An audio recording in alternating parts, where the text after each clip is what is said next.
Hi guys, my name is Rachel Kuberry and I am the redistricting rep from the Hurld Wyman on the district's redistricting committee. This is a presentation just about middle school information that really addresses current fifth graders. So if you're an elementary school parent, pay attention.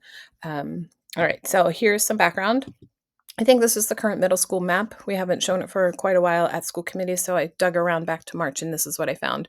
So this bumps around down, I think, Wynn Street and goes around the Shamrock. So this is the Shamrock area. So I tried to draw it onto our current component map that we've been talking about so much.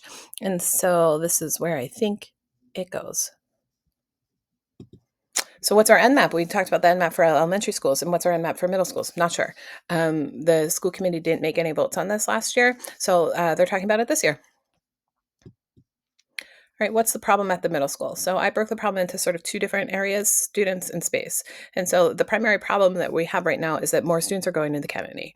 And so Assistant Superintendent Courtney Young rolled our current elementary school enrollment forward to see if this pattern continues, and it does. So the discrepancy is smallest at 11% some years, but it goes all the way up to 42% more kids would be at the Kennedy, and that's for the current fourth grade class. So overall, this year and the next 6 years, the average is 25% more students will go to the Kennedy. And then the space problem. The Kennedy has fewer general education classrooms. It has smaller classrooms. It has overall less square footage for general education classrooms. It also has less space for special ed and ML students. And then if you're thinking, oh, to put more kids at the Joyce, we'd have to move the admin, that's just not true because that information is captured separately. So this is the table from the feasibility study. So you can see the admin space right here. And here's all sort of the general education and special space. And you can see the difference in general education classroom number and size, and some other things.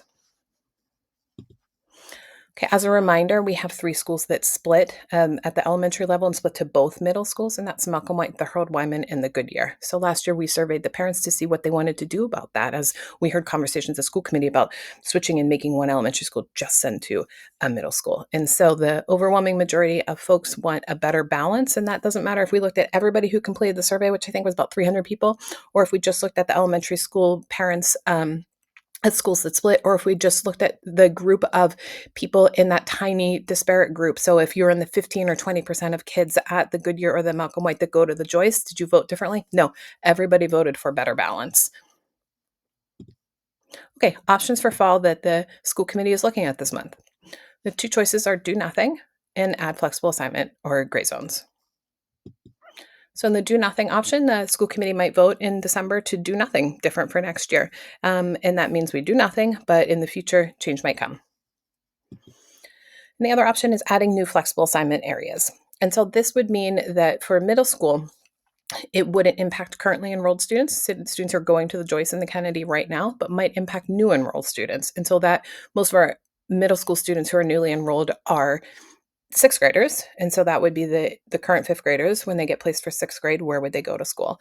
Or move-in families. And so the district has made a commitment to keep families together. So if you have an incoming 6th grader, but you have a kid who's going to be in 7th or 8th grade at the middle school, the district would keep those kids together. So they'd just be able to follow their sibling up.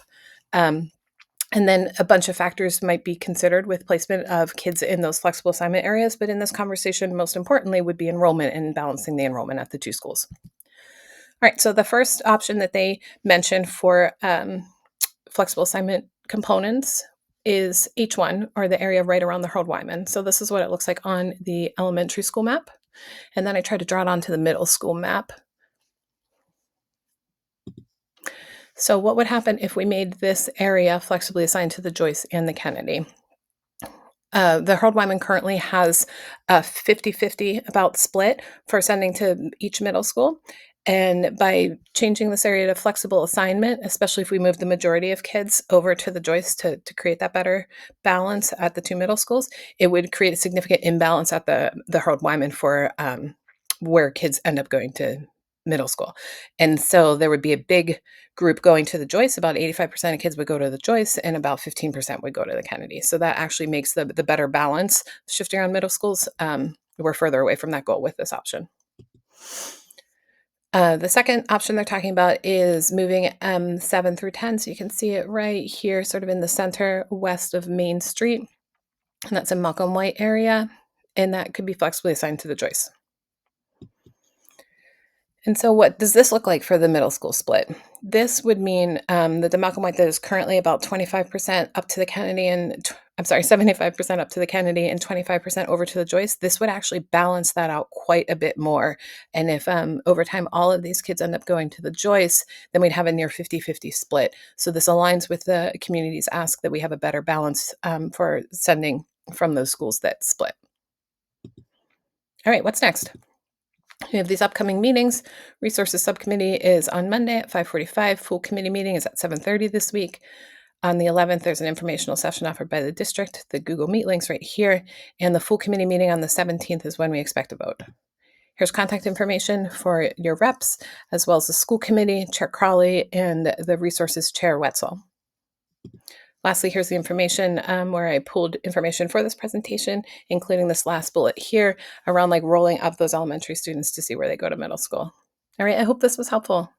Let me know if you have questions.